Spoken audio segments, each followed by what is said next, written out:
High বন্ধুরা, আসলে সবাই ভালো আছো, আমিও ভালো আছি। রেডি হয়ে গেছি, আজকে আমাদের এখানে পুজো, শীতলা পুজো। চলো তোমাদেরকে দেখাবো। ওরা জল ঢালতে মানে জল ঢালবে বলে পাড়া ঘুরতে গেছে, পাড়া ঘুরতে যাচ্ছে, আমিও যাচ্ছি। চলো এসে পুজো জোগাড় করবো, তোমাদের সবই দেখাবো, তোমাদের সাথে সবটাই শেয়ার করবো। চলো দেখতে পাবো। এই যে এখানে 3 মূর্তিতে আসছে।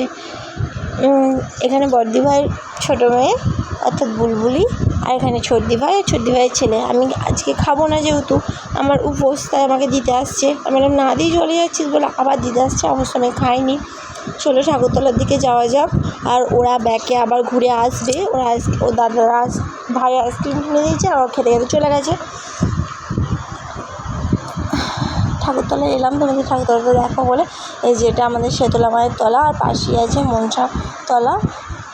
শীতলা মায়ের তলাটা সাজানো হচ্ছে, যেহেতু পুজোর জোগাড় হবে আর সবাই পুজো নিয়ে আসবে জল ঢালা হয়ে যাওয়ার পরে। এবার জল ঢালতে আসবে, তো সেই কারণে এখনও পুজোর জোগাড়টা করতে পারিনি। এখানে আমি আলতা পরতে ভুলে গেছিলাম, তাই মা আমাকে বললো যা একটু আলতা পরে আয়, নাহলে পাটা ফাঁকা ফাঁকা লাগছে। আর আজকে যেহেতু পুজো, তো সেই কারণে আমি এখানে আলতা পরতে চলে এসেছিলাম, আর সেটা তোমাদেরকে একটু ভিডিও করে দেখিয়ে দিলাম। চলো, কারা কারা বাড়িতে আলতা পড়ো অবশ্যই জানিও, কারা স্বামীর মঙ্গল চেয়ে আলতা পড়ো সেটাও অবশ্যই কমেন্টে জানিও, কমেন্ট বক্স খোলা থাকবে। চলো আমরা আবার চলে এসেছি এখানে। বাঘগুলো রাখা ছিল দেখাতে তোমাদেরকে। এখানে মোট 25-26 জন গিয়েছিল বাঘ নিয়ে জল আনতে। আর তাই আমি এখানে দাঁড়িয়ে দাঁড়িয়ে একটুখানি দেখে নিলাম। আর ওরা যেহেতু পাড়া ঘুরতে যাবে, তাই আমরা এই রোদে রোদে পাড়া ঘুরতে যেতে পারবো না, কারণ আমাদের বাড়ি থেকে অনেক বউ ওদের সাথে যায়, কিন্তু এবারে কেউই যায়নি। আর ভয়েস ওভারটা যেহেতু আমি পরে যাচ্ছি, তাই তোমাদেরকে আগের সমস্ত ঘটনা আগে থেকেই বলে দিচ্ছি, তোমাদের কোনো বুঝতে অসুবিধাও হবে না। চলো আর হ্যাঁ, একটা কথা তোমাদের সাথে শেয়ার করে দিই। এই ভিডিওটা যদি তোমরা 500টা ভিউজ বাড়াও, তবে এই নেক্সট পার্ট আসবে, তোমাদের সাথে শেয়ার করবো। এখানে আমার দেওর জল নিয়ে চলে এসেছে, তোমাদেরকে দেখালাম। আর এখানে আনবিকে নিয়ে একটুখানি দেখাচ্ছিলাম তোমাদেরকে। আর এখানে সর্দি ভাইও ছিল, পাশে বোনও ছিল, আর পিছনে আমার বড়ও ছিল। আর ওরা পাড়া ঘুরে জল নিয়ে চলে এসছে। চলে এবার সবাই জল ঢালবে, দেখো তোমরা। আর পুজোর দিকটা তোমাদেরকে দেখানো হয়নি, কারণ জল ঢেলে গিয়ে এত তাড়াহুড়ো ছিল পুজো দেওয়ার জন্য, তাই ক্যামেরা ধরে দেওয়ার মতো কাউকে পাইনি, আর ফোনটাও দেওয়া হয়নি কাউকে তাড়াহুড়োর মধ্যে। তো সেই কারণে ঝপঝপ করে পুজো দিয়ে চলে গিয়েছিলাম, আর সেই জন্য তোমাদেরকে দেখানো হয়নি কী করে পুজো দিলাম, আর কী দিয়ে পুজো দিয়েছিলাম, কোনো কিছুই তোমাদেরকে দেখানো। আর হ্যাঁ, তোমাদেরকে বলি, এখানে এই জল ঢালতে গিয়েছিলো, এখানে আমার 2 ছাত্রছাত্রীও ছিল, যারা আমার কাছে বিকেলবেলা পড়তে আসে। আর এখানে মা পাখাটা নিয়ে চলে এসেছে, কারণ তোমাদের আনবি প্রচণ্ড গরম করছিলো, সেই কারণে। আর তোমাদের দাদা ভাইয়েরও গরম করছিলো। আর ভাই যেহেতু জল ঢালতে গিয়েছিলো, এই যে, আর ভাইয়ের যেহেতু ফ্রিজ আছে, তোমরা সকলেই জানো, সেদিনকে বলছিলাম, তো সেই কারণে ভাই এখানে ফ্রিজটা বসিয়ে দিয়ে গিয়েছিলো, তাই তোমাদের দাদাভাই এখানে দাঁড়িয়েছিল। আর কে আইসক্রিম নিচ্ছিলো, তোমাদের দাদাভাইয়ের কাছ থেকে নিচ্ছিলো, তোমাদের দাদাভাই টাকাটা রেখে দিচ্ছিলো।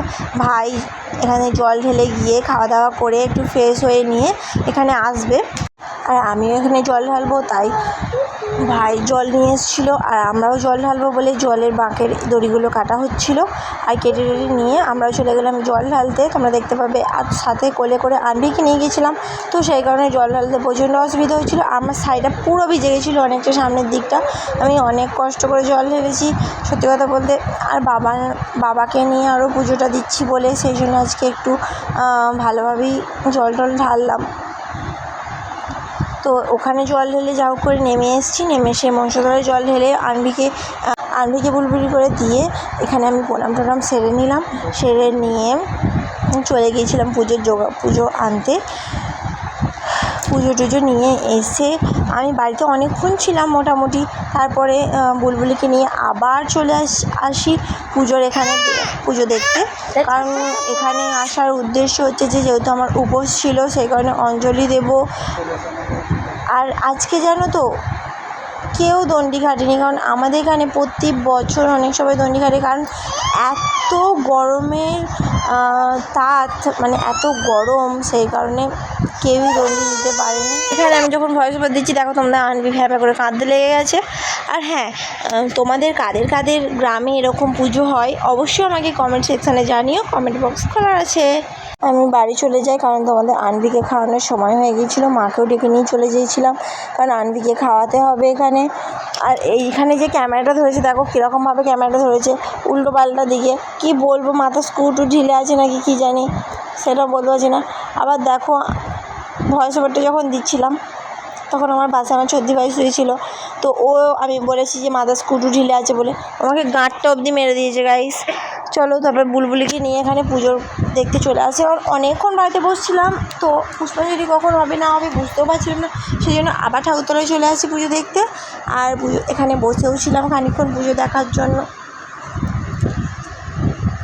পুজো দেখে নিয়ে আমরা চলে যাই বাড়িতে গিয়ে একটু খাওয়া দাওয়া করি।